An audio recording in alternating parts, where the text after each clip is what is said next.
ito, sa paglipas ng panahon, ang ating mga senior citizen ay patuloy na nagbibigay ng inspirasyon at karanasan sa ating komunidad. Kaya ngayong araw, ating alamin ang iba't ibang programa at serbisyong nakalaan para sa kanila. Panoorin natin ito. Sa bawat hakbang na mabagal, nariyan ang kwento ng mahabang panahon ng pagtatrabaho at pag-aaruga sa pamilya. Kaya naman mas pinalalakas sa mga programang nakalaan para sa ating mga Pilipinong senior citizen. Sa edad na 60 pataas, may karapatan ng senior citizen sa iba't ibang benepisyo. Kabilang dito ang 20% discount at VAT exemption sa pagkain, gamot, pamasahe at iba pang pangunahing serbisyo. Marami na po nating nakuhang packages para sa mga nakatatanda, para sa kalusugan nila. Unang-una, noong October 2024 pa, pinatupad na nila yung libre na dialysis, pati gamot at gamit. So ayan po, wala nang alalahanin ang mga nakatatanda na nag-dialysis dahil libre na lahat, kasama na yung gamot na Epotin, yung gamit na dialyzer, lahat na libre. Kasi ang package na ng PhilHealth noon kasi is 4,000 lang. Kaya yung treatment lang na 3 times a week ang libre.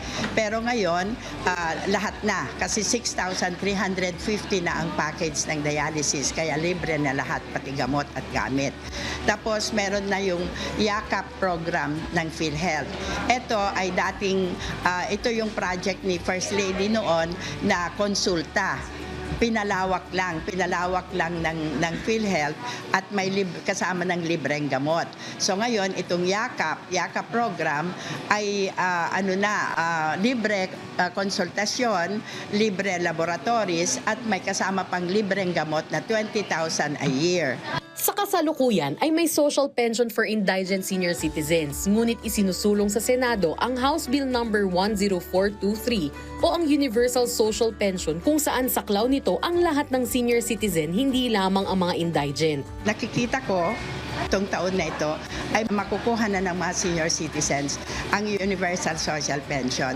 Kasi siguro naman pagdating kay Presidente, alam ko pipirmahan ni Presidente dahil alam niya na ito ang gusto ng mga senior citizen at mahal ng ating mahal na Pangulo Bongbong Marcos ang mga senior citizen. Pangkalahatan na po ito.